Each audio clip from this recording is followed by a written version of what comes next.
ಅಲ್ಲ ಕೊಡ್ತೀನಿ ಅಂತ ಹೇಳಿದ್ದಾರೆ. ನಾನು ಲಾಸ್ಟ್ ಟೈಮು ಕ್ಯಾಬಿನೆಟ್ ಮಂತ್ರಿ ಆಗಿದ್ದೆ. ನಮ್ಮ ಕ್ಯಾಬಿನೆಟ್ನಲ್ಲೇ ಹೇಮಾವತಿ ಚಾನಲ್ಗೆ ಸನ್ಮಾನ್ಯ ಡಿ ಕೆ ಶಿವಕುಮಾರ್ ಅವರು ಇರಿಗೇಷನ್ ಮಂತ್ರಿ ಆಗಿದ್ದರು.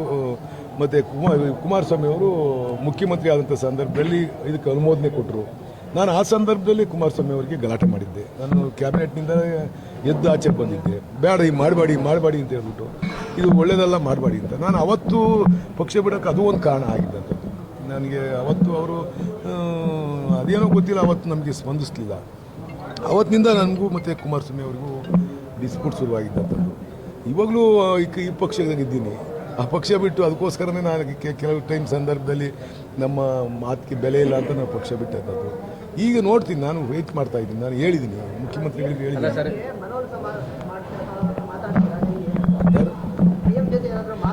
ಸರ್, ಇದನ್ನು ನಾನು ಸುಮಾರು ಸರಿ ಅವ್ರದ್ದು ಚರ್ಚೆ ಮಾಡಿದ್ದೀನಿ. ಇದನ್ನು ಬಿಟ್ಟು ನೀವು ಚಾನಲ್ ವೈಡರ್ ಮಾಡ್ಕೊಂಡು ತಗೊಂಡೋಗಿ ಅಂತಕ್ಕಂಥದ್ದು ನನ್ನ ಅಭಿಪ್ರಾಯ ಅವ್ರಿಗೆ ಹೇಳಿದ್ದೀನಿ. ನೋಡೋಣ ಎಷ್ಟು ಮಟ್ಟಿಗೆ ನಮ್ಮ ಅಭಿಪ್ರಾಯಕ್ಕೆ ಬೆಲೆ ಸಿಗುತ್ತೆ ಅಂತ ಕಾಯ್ತಾ ಇದ್ದೀನಿ.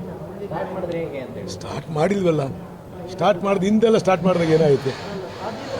ಅಲ್ಲ ಹಿಂದೆಲ್ಲ ಸ್ಟಾರ್ಟ್ ಮಾಡಿದಾಗ ಏನಾಗುತ್ತೆ? ಹೋರಾಟಗಳಾದವು, ಅದೇ ಆಗುತ್ತೆ ಅಷ್ಟೇ. ಸರ್, ನೀವೇ ಹೇಳಿದ್ರಿ ಈ ಹಿಂದೆ ನಾನು ಪಕ್ಷ ಬಿಡಬೇಕಾದ ಕಾರಣ ನೀರಾವರಿ ಈ ಯೋಜನೆಯನ್ನು ಕೈಗೆತ್ಕೊಂಡಿದ್ದು. ಒಂದು ಪಕ್ಷದಲ್ಲಿ ಏನಾದರೂ ಕೂಡ ಮತ್ತೆ ಡಿ ಕೆ ಶಿವಕುಮಾರ್ ಏನಾದ್ರು ಮುಂದುವರೆದ್ರೆ ಮತ್ತೆ ಕಾಂಗ್ರೆಸ್ ಪಕ್ಷ ಬಿಡ್ತೀರಾ? ಗೊತ್ತಿಲ್ಲ, ಎಲ್ಲಿಗೆ ಹೋಗ್ತೀನೋ ಗೊತ್ತಿಲ್ಲ ನನಗೆ.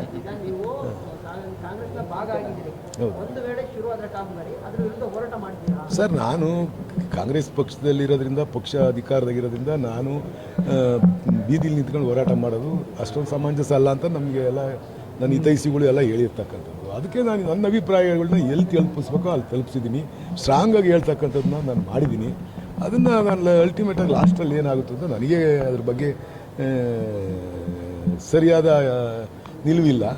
ಅದನ್ನು ಎಲ್ಲಿ ತಲುಪಿಸ್ಬೇಕೋ ಅಲ್ಲಿ ತಲುಪಿಸ್ತಕ್ಕಂಥದ್ದನ್ನ ಮಾಡ್ತೀನಿ. ಹೋರಾಟದ ವಿಚಾರದಲ್ಲಿ ಕ್ಷೇತ್ರದ ಜನ ಜೊತೆ ಶುರುವಾಗಲ್ಲ ಅಂತ ಅನ್ಕೊಂಡಿದ್ದೀನಿ ನಾನು. ನಾವು ಶುರುವಾಗಲ್ಲ, ನಾವು ಇದನ್ನು ಮಾಡಬಾಡಿದ್ದೀವಿ. ವ್ಯರ್ಥ ಪ್ರಯತ್ನ, ಇದು ಬೆಟ್ಟಕ್ಕೆ ಕಲ್ಲೂರ ಕೆಲಸ ಆದಂಗೆ ಆಗುತ್ತೆ. ಇಲ್ಲಿ ಜನ ಯಾರೂ ಒಪ್ಪಲ್ಲ, ಅದು ಬೇಡ ಅಂತ ಹೇಳಿದ್ದೀವಿ. ನೋಡೋಣ ಏನೇನು ಆಗುತ್ತೆ ಅನ್ನೋದ್ರ ಬಗ್ಗೆ ಮುಂದಿಂದ ನೋಡಿಬಿಟ್ಟೆ ನಾವು ತೀರ್ಮಾನಗಳನ್ನ ಕಾಲಕ್ಕೆ ತಗೊಬೇಕಾಗುತ್ತೆ. ಮಾಡ್ತೀವಿ ಅಂತ ಡಿಸೈಡ್ ಮಾಡಿದ್ರು. ಇಲ್ಲಿ ಜನ ನಿಲ್ಲಿಸ್ತೀವಿ ಅಂತಾರಲ್ಲ, ಜನರ ಜೊತೆ ನಿಲ್ತಿರೋ ಒಟ್ಟಲ್ಲಿ ಸರ್ಕಾರಕ್ಕಿಂತ ಹೆಚ್ಚಿನದಾಗಿ ಜನರ ಜೊತೆ, ಕ್ಷೇತ್ರ ಜನ ಜೊತೆ ನಿಲ್ಲುವಂಥದ್ದು ಅದೇನೇ ಮಾಡಬೇಕಾಗಿತ್ತು. ನಾವು ನಮ್ಮ ಎಕ್ಸಿಸ್ಟಿಂಗ್ ಪ್ರಶ್ನೆ ಐತೆ, ಅಲ್ಲಿ ನಮ್ಮ ತಾಲೂಕಿಗೆ ಕೂಡ ನೀರು ಸಮಸ್ಯೆ ಆಗುತ್ತೆ. ನಮ್ಮಲ್ಲಿ ನಾನು ಗೆದ್ದ ಮೇಲೆ ಪ್ರತಿ ಒಂದು ಸಣ್ಣ ಕೆರೆನೂ ಬಿಡ್ದಂಗೆ ನೀರು ಬಿಡಿಸ್ತಕ್ಕಂಥ ಯೋಜನೆಗಳು ಮಾಡಿ ಪ್ರತಿ ಕೆರೆಗೂ ನೀರು ಕೊಡ್ತಾ ಇದ್ದೀವಿ. ನಾವು ಹೆಚ್ಚು RTMCಗಿಂತ ಜಾಸ್ತಿ ನೀರು ನಮ್ಮ ತಾಲೂಕಿಗೆ ಅಲೋಕೇಶನ್ ಇರ್ತಕ್ಕಂಥದ್ದು.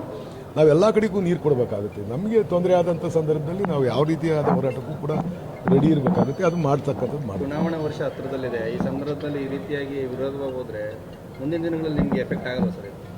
ನನಗೆ ಚುನಾವಣೆಗೆ ಗೆಲುವು ಸೋಲು ಬೇರೆ ವಿಚಾರ. ನನಗೆ ನಾವು ಕ್ಷೇತ್ರ ಜನ ಮುಖ್ಯ. ನಮಗೆ ಅವರ ಹಿತ ಕಾಯ್ತಕ್ಕಂಥದ್ದೇ ನನ್ನ ಕರ್ತವ್ಯ ಆಗಿರ್ತಕ್ಕಂಥದ್ದು. ಆ ಕೆಲಸ ಮಾಡ್ತಕ್ಕಂಥದ್ದು